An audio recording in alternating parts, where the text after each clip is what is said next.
Hello, this is a review of the Samsung UE50KU6000 TV, which has been provided by the nice people at AO.com, so thank you very much to them.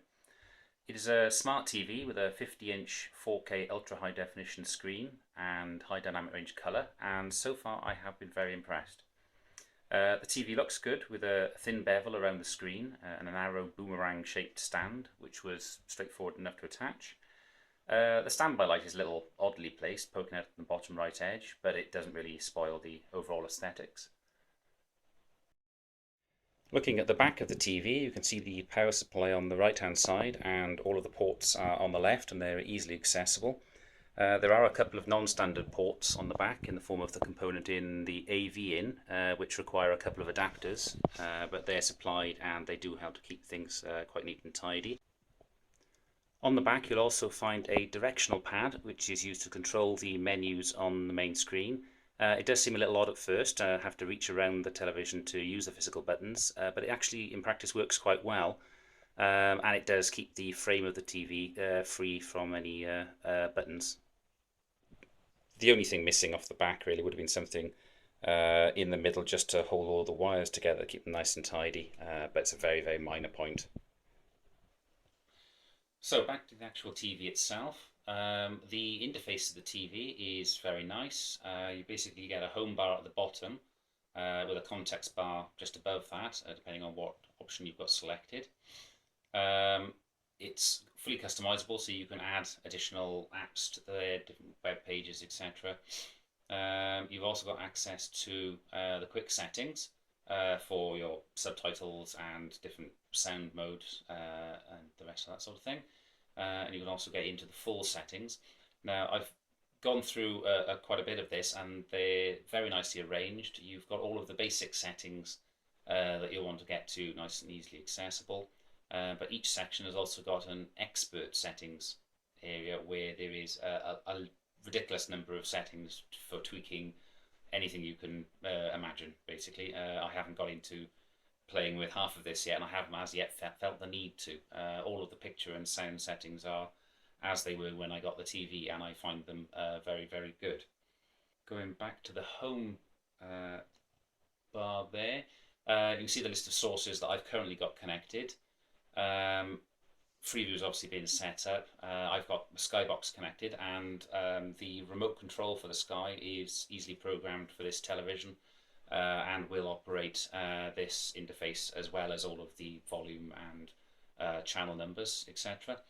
I've also got a USB device plugged into the back, which allows me to do time shift and recording of the Freeview channels, which works very well. The recordings are all good quality. There's no difference in playing it back from the recording than watching it live.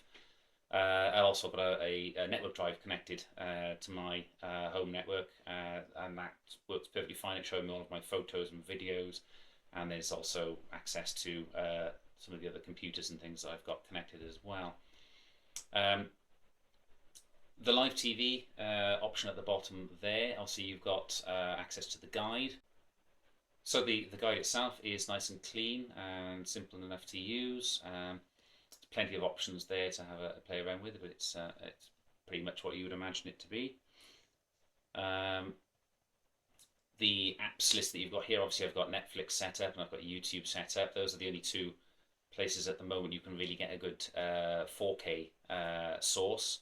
Obviously you've got a web browser there as well. I've also got a USB keyboard plugged into the back, a wireless one, and that works very well to save you having to use the remote control keypad to type in the web pages, etc. The apps list that's available at the moment, there is a full on-screen manual for the television, which is quite nice. That's actually available from in the settings menu, but once you've used it once, then it appears in the apps list, so you can get to it a bit more easily. Okay, going back to the apps section. There's quite a good list of apps available, and you can add them to the home page at the bottom. I have noticed there's a few that I was expecting missing. For example, iPlayer, ITV Hub, I think it's called. Channel 4, Channel 5 ones, NowTV. Those are missing at the moment. Now I have contacted Samsung about that, and apparently they are working on it, and they are going to be available very soon. But they haven't quite got them sorted out for the 2016 range of models of televisions, which this obviously is. Talking about the actual picture quality, I found it to be excellent. SD content upscales very well. HD channels are very clear. And the 4K content, which is something you're looking at the moment now, is simply stunning. The colours, brightness, motion are all displayed and handled extremely well. The black levels are also brilliant, to the point where there's virtually no difference between the lowest shade of black and when the television is just turned off. There's lots of modes available for movies, sports, and you can tweak the picture. As I said earlier, I've not felt any need to have to do any of that as yet. The sound quality from the TV was a pleasant surprise as well. It only comes with two 20-watt speakers, which are at the bottom, but the volume and the bass levels I found to be more than adequate, and the sound is nice and clear. There is the option to connect an optical audio device, such as a soundbar, but I haven't felt the need to rush out and buy one just yet, although I may well do in the future. Again, same with the picture, there's a lot of options that you can tweak for the sound, as graphic equalizer and things like that to play around with, but again, I haven't found the need to play with them as yet. So moving on to the remote control for the television, this is probably the one thing that lets the TV down slightly, in that the remote is quite small and all the buttons are quite close together, especially the directional pads at the bottom. Because they are so close to the other buttons, I find I'm accidentally pressing the wrong one at the wrong time and jumping into different areas.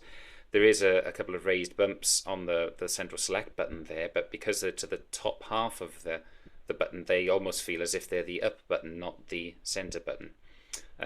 Otherwise, there's a few nice features on the remote, such as the sports button and obviously the shortcuts to the guide and the channel list. But it would have been nicer to have had a bit more space around the controls there.